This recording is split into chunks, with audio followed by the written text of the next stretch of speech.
Assalamualaikum warahmatullahi wabarakatuh. Waalaikumsalam. Perkenalkan, nama saya April dan Masih Pendidikan Demokrasi yang akan 2023. Di sini sebelumnya saya ingin mewawancara Ibu terkait penerapan pendidikan demokrasi di sekolah. Bisa langsung saja diperkenalkan. Iya, Ibu Lisa Yuliati.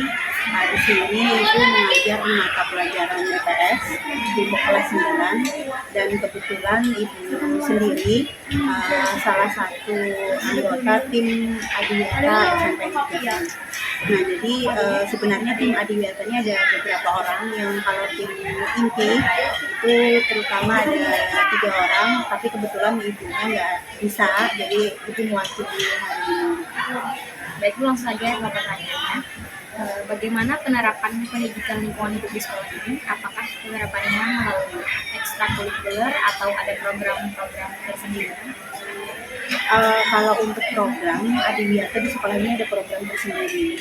Jadi kami di sini ada pokja. Jadi pokjanya itu ada 5. Jadi program tersendiri ini tetap didukung oleh kegiatan ekstrakurikuler. Jadi ada kader Adiwiyata.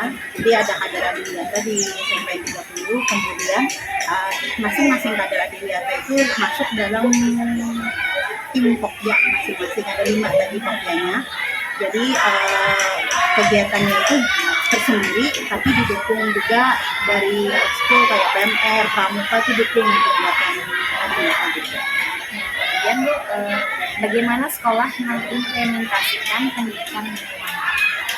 Untuk pendidikan lingkungan hidup yang pertama dulu dari mata pelajaran ini.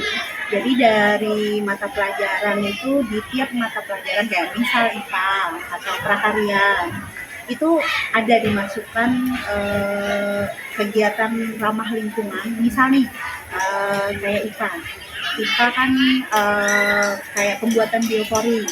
Nah itu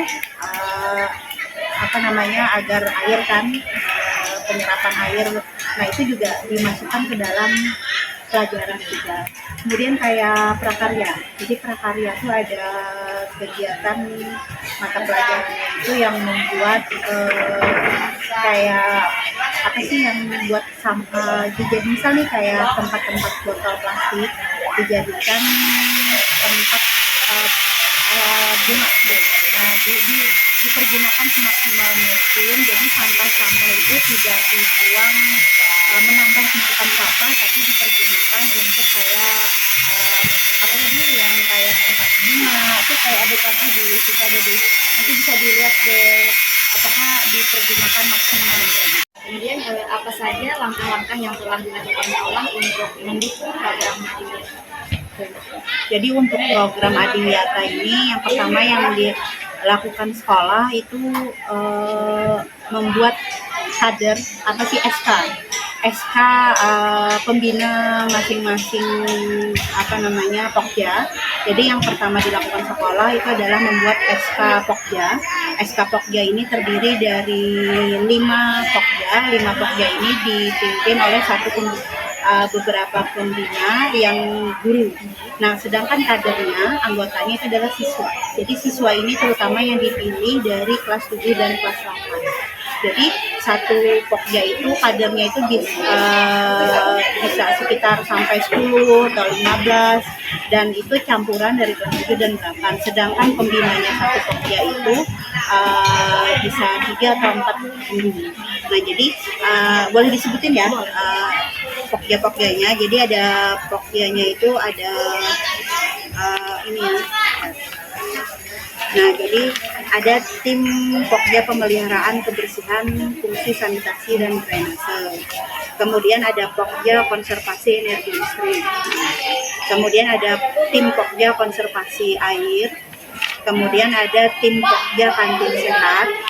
Dan berikutnya ada tim pokja kehati dan penghijauan. Jadi semua pokja itu nanti akan bekerja ada programnya sendiri-sendiri. Jadi guru-gurunya ini adalah pembina, tapi nanti yang akan di lapangannya nanti bersama dengan kader-kader Adiwiyata, yaitu yang siswa-siswa terpilih tadi.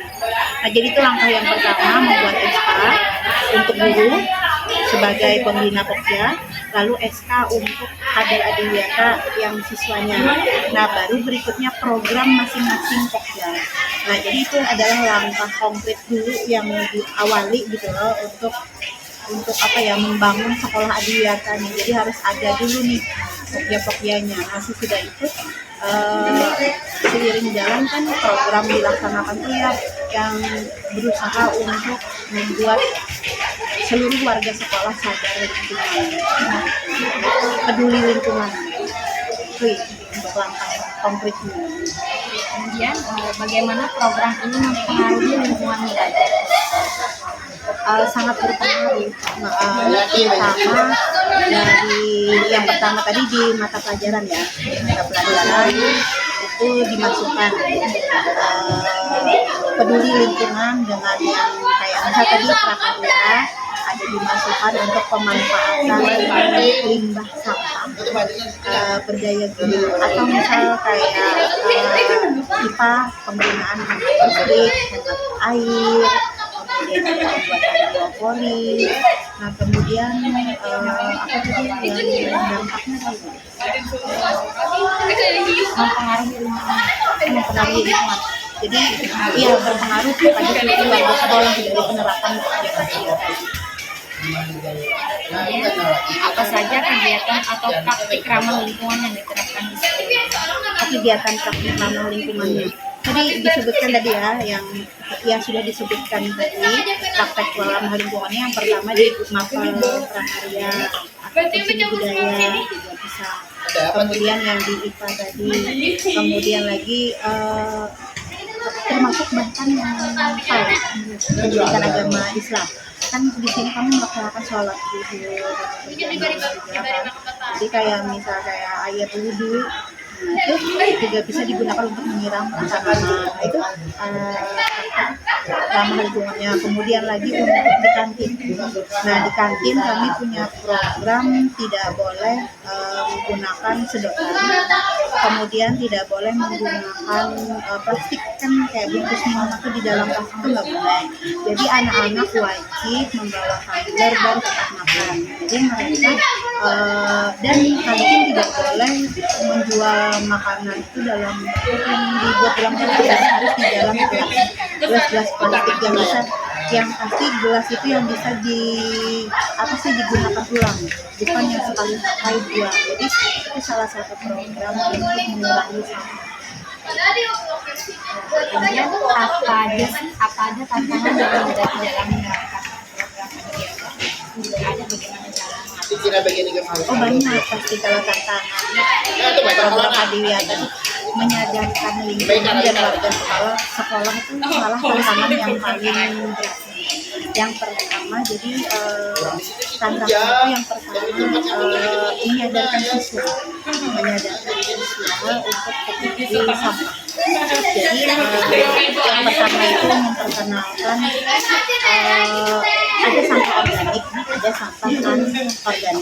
Sampah organik kan sampah yang bisa bisa hancur dan bisa digunakan juga buat pupuk. Sedangkan sampah anorganik kan sampah yang nggak bisa hancur. Nah, jadi memperkenalkan siswa untuk bisa membuang sampah sesuai. Nggak cuma siswa, guru juga membiasakan membuang sampah pada tempatnya sesuai itu. Kemudian lagi peduli yang penghijauan sekolah, ya, taman dan segala macam. Dan kemudian jadi banyak lah program-program lainnya yang digunakan buat menghidupkan. Kemudian bagaimana tanggapan guru terkait program ini? Guru di sekolah ini dan bapak di sekolah sendiri jadi sangat mendukung program Adiwiyata di SMP 30. Jadi dari awal dibuatkan SK Pokja dan kader Adiwiyata, jadi semua guru ikut terlibat. Jadi di SK Pokja itu semua guru dilibatkan sebagai pembina, dibagi ke beberapa Pokja tadi, jadi semua warga sekolah itu mendukung kegiatan. Oke Bu, terima kasih banyak atas waktu informasinya mengenai penerapan pendidikan lingkungan di sekolah. Oke, terima kasih, sama-sama, mudah-mudahan bermanfaat ya.